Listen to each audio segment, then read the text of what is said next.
historique, le 25 novembre dernier, Fidel Castro est mort. Fidel Castro, dictateur depuis 1976 de l'île de Cuba. En effet, la mort de Fidel Castro replace la question de l'embargo sur Cuba au premier plan. En effet, les restrictions à l'encontre de l'île ont été établies en 1962. Pour la première fois en 2016, les États-Unis n'ont pas voté contre une résolution des États-Unis appelant à la levée de l'embargo. Mais des questions demeurent quant à la situation économique de Cuba. Pour ce fait, nous allons écouter notre envoyée spéciale à la Havane, Alice Vallée. Alice, vous m'entendez ? Oui, je vous entends, bonjour. Donc ici, l'économie cubaine a longtemps souffert de l'embargo des États-Unis contre Cuba, qui est installé depuis 1962. Il empêche les importations de produits ayant de plus de 10% de composants américains. En effet, lorsqu'on va à Cuba, le parc automobile n'est pas récent, cela paraît anodin, mais on ne peut pas boire de coca ni prendre de ketchup. En résumé, il est impossible de consommer un produit qui soit américain. Avec l'élection de Trump, le dégel des relations avec les USA est remis en cause. En effet, il menace de mettre fin aux négociations entreprises avec Obama concernant cet embargo. La population est aussi endeuillée par la mort de Fidel Castro. Cela a aussi bouleversé l'économie. 2 jours après sa mort, ont commencé les premiers vols entre les États-Unis et la Havane. On prévoit d'ici la fin d'année 110 vols quotidiens.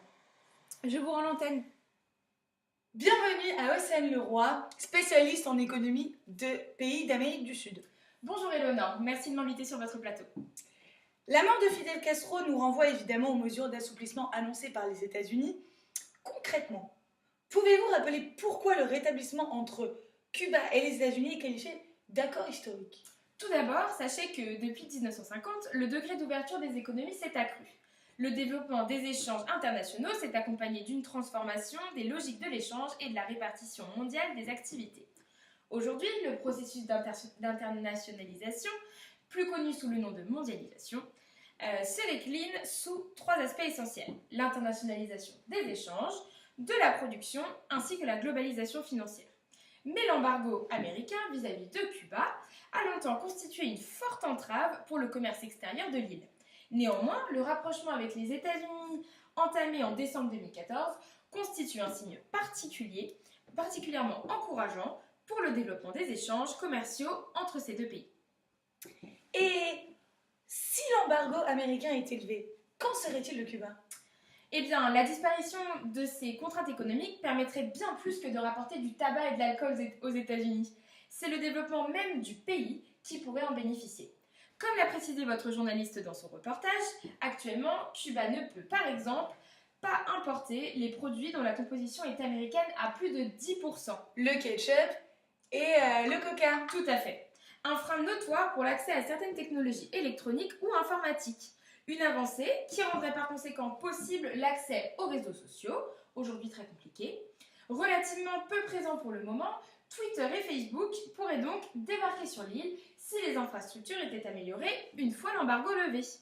Le géant du web Google pourrait de son côté augmenter son offre en mettant à disposition toutes ses applications, y compris celles payantes. La levée totale d'un embargo faciliterait également le renouvellement du parc automobile en très mauvais état actuellement à Cuba.